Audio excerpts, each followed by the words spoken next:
तो अब हम लोग एक क्वेश्चन करेंगे कैपिटल एंड रेवेन्यू रिसिप्ट से रिलेटेड। तो हम लोग करने वाले हैं इलस्ट्रेशन नंबर 4। यहाँ पर लिखा है state which of the following receipts would be treated as capital receipts and revenue receipts, also give reasons. तो फर्स्ट वाला देखेंगे, received ₹5 lakh from the issue of shares and the expenses of issue amounted to ₹10,000।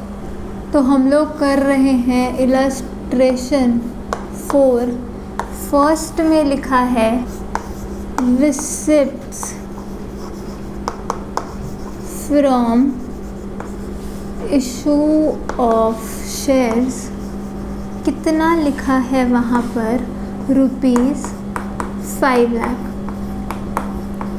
और साथ ही में क्या लिख दिया, share issue expenses, मतलब इशू से रिलेटेड जो भी खर्चे लगे वो कितने थे, 10,000 के। तो अब यहाँ इसके दो पार्ट्स हो गए, एक तो हम जो रिसीव कर रहे हैं और एक तो जो खर्चा हो रहा है। तो receipts from issue of shares, ये क्या होगा, ये होगा कैपिटल रिसिप्ट। पैसा आ रहा है आपके पास तो ये क्या है तो ये रिसिप्ट, लेकिन कौन सी रिसिप्ट है, ये कैपिटल रिसिप्ट है।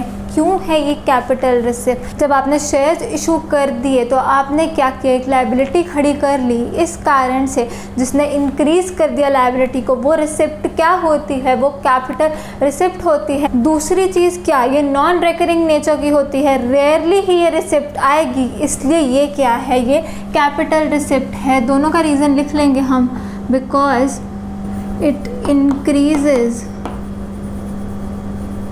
द लायबिलिटी में यहाँ पे ध्यान रखना कैपिटल इंक्लूडेड ही होती है, क्योंकि हमें पता है जो कैपिटल होती है, जो मनी या रिसोर्सेज ओनर इन्वेस्ट करता है बिजनेस में, वो क्या होती है, वो इंटरनल लायबिलिटी होती है। तो लायबिलिटी जब भी बोलूँ तो उसमें कैपिटल इंक्लूडेड ही होती है। और सेकेंड रीज़न इसका क्या रहा, सेकेंड रीज़न इसका हुआ, ये क्या थी, नॉन रिकरिंग नेचर की थी।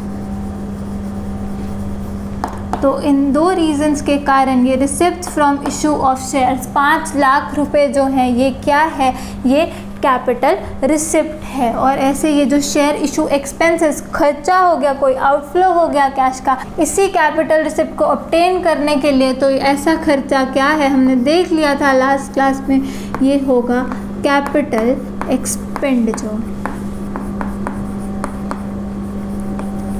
क्यों होगा ये कैपिटल एक्सपेंडिचर, फिर से इसके दो reason, because it is incurred to obtain capital receipts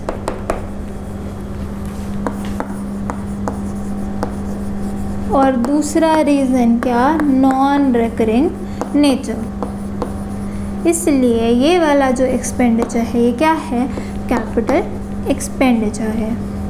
second पे चलेंगे हम लोग। तो सेकंड पे लिखा है received ₹1 lakh as subsidy from state government. अब सेकंड में लिखा हुआ है सब्सिडी मिली है बिजनेस को, कितने की, 1 लाख रुपए की गवर्नमेंट से। तो हमें पता है जो बिज़नेस ऑपरेशन करने के लिए हमें सब्सिडी देती है गवर्नमेंट, जो असिस्टेंस दे रही है, वो क्या होता है, वो होता है रेवेन्यू रिसिप्ट।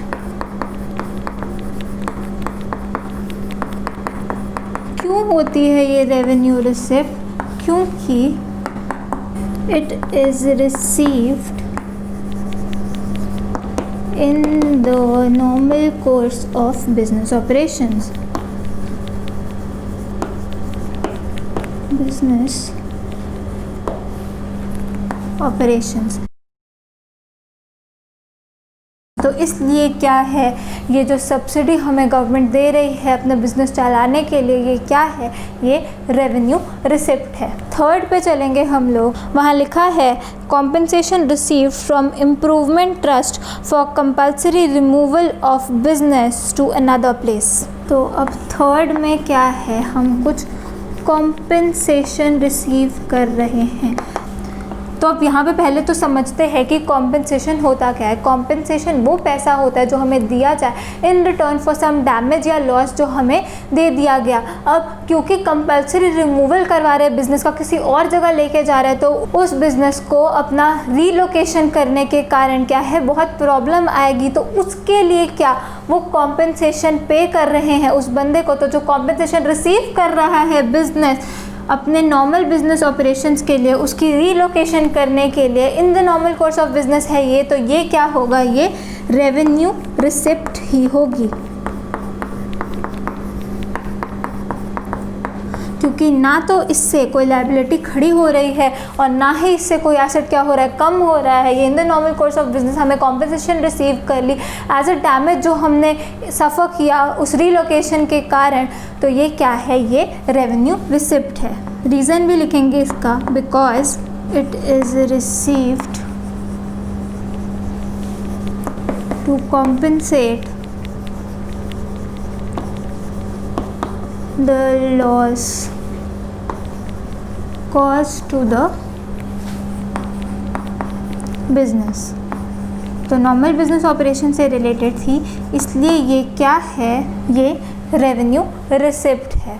फोर्थ वाला देखेंगे हम, investments which were purchased in 2007 for ₹10 lakh sold in 2015 for ₹12 lakh.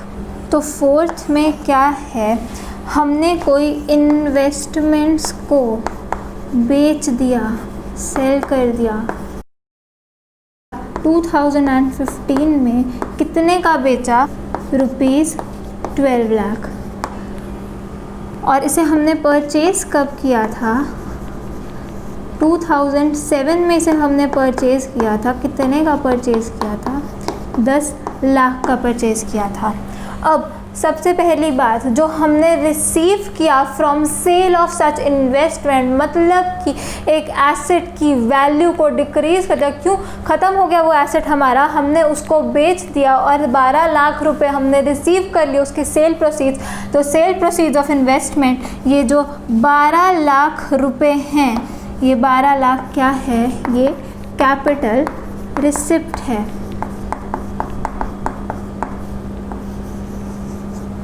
क्यों है ये capital receipt, because it decreases the value of an asset.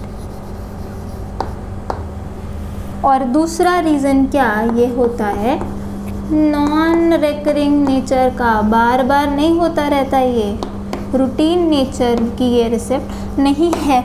इसलिए ये जो 12 लाख रुपए हमें मिले हैं इस इन्वेस्टमेंट को बेचकर, वो क्या है, वो कैपिटल रिसिप्ट है। अब हमें साथ में यहाँ पे परचेज प्राइस भी दिया हुआ है 10 लाख का, तो इससे हमें सिर्फ एक चीज़ पता चल सकती है, 10 लाख वाली चीज़ 12 लाख में बेच दी तो 2 लाख क्या हो गया, प्रॉफिट हो गया। और जब भी हम एसेट को बेचते हैं तो हम वर्ड क्या यूज़ कर लेते हैं, प्रॉफिट की जगह हम बोल देते हैं गेन बोलते हैं। तो ये जो 2 लाख रुपीज़ है ये क्या है, ये गेन है। तो प्रॉफिट ना लिख के हमने यहाँ क्या वर्ड यूज़ कर लिया, गेन वर्ड यूज़ कर लिया, क्योंकि इनकम टैक्स में इसको हम क्या बोल देते हैं, कैपिटल गेन बोल देते हैं। तो इसलिए यहाँ पे भी हमने क्या वर्ड यूज़ कर लिया, गेन। और मेन जो यहाँ पे चीज़ थी वो यही थी कि जो सेल प्रोसीड्स हैं 12 लाख रुपए जो आपके पास आए वो क्या है, वो कैपिटल रिसिप्ट है। अब लास्ट वाला भी देख लेंगे हम लोग। यहाँ लिखा है for the welfare of employees और recreation centre was constructed at a cost of 8 lakh rupees, 5 lakh were received from the state government as a grant for its construction. तो फिफ्थ में क्या लिखा है, एक रिक्रिएशन सेंटर बनाया। किस लिए बनाया, एम्प्लॉयज़ के वेलफेयर के लिए बनाया, कि जैसे लोग बिल्कुल थक जाते हैं तो कुछ रिक्रिएशनल एक्टिविटीज़ हो गई वहाँ पर, जैसे कुछ स्पोर्ट्स हो गई, कुछ म्यूज़िक हो गया, तो वो रिक्रिएशन सेंटर कितने कॉस्ट पर बनाया, इस पे खर्चा लगा, इस एसेट को क्रिएट करने में कितना, रुपीज़ 8 लाख बोला उन्होंने खर्चा लगा। तो अब कोई एसेट के ऊपर, कोई फिक्स्ड एसेट को क्रिएट करने में जो खर्चा लगा होता है वो क्या होता है, वो कैपिटल एक्सपेंडिचर होता है। तो ये 8 लाख रुपए क्या है, ये कैपिटल एक्सपेंडिचर है, क्यों? Because it brings a fixed asset into existence. इसलिए ये जो 8 लाख का जो खर्चा लगा वो तो हमारा कैपिटल एक्सपेंडिचर हो गया। साथ में उसने क्या लिखा, आपको ये रिक्रिएशनल सेंटर बनाने के लिए क्या मिल गया, एक ग्रांट मिल गया गवर्नमेंट से इसी की क्रिएशन के लिए। कितना? 5 लाख का। तो ये ग्रांट जो हमें मिलता है एक पर्टिकुलर फिक्स्ड एसेट के लिए, वो क्या होता है? वो कैपिटल रिसिप्ट होता है।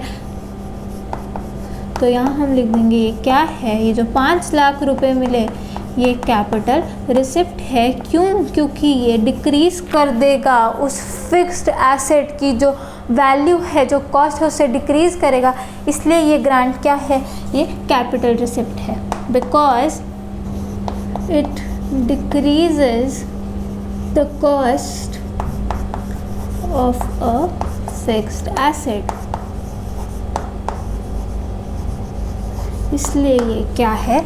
ये 5 लाख रुपए जो ग्रांट मिला उसी एसेट की कंस्ट्रक्शन के लिए, वो क्या है? वो कैपिटल रिसिप्ट है। तो इसी के साथ हमारा जो टॉपिक था capital and revenue, expenditure and receipts, दोनों ख़त्म होते हैं। आई होप सभी को अच्छे से समझ में आया होगा कि ये क्या है। इस टॉपिक को बहुत ही ज़्यादा कॉम्प्लेक्स माना जाता है और असल में जब डिसीजंस दिए जाते हैं कोर्ट की तरफ से तो केस टू केस जो जजमेंट्स होती है वो वेरी भी करती हैं, पर हमारे सिलेबस के लिए इतना मोर देन सफिशेंट है। तो हम जब नेक्स्ट लेक्चर में मिलेंगे तब हम जर्नल स्टार्ट कर सकते हैं। अच्छे से समझना है हमें वो टॉपिक क्योंकि वो बहुत ही ज़्यादा इम्पॉर्टेंट है। So this is it for this lecture. Thanks for watching. Do share this video. I'll see you in the next lecture. Keep smiling and keep learning. Bye bye.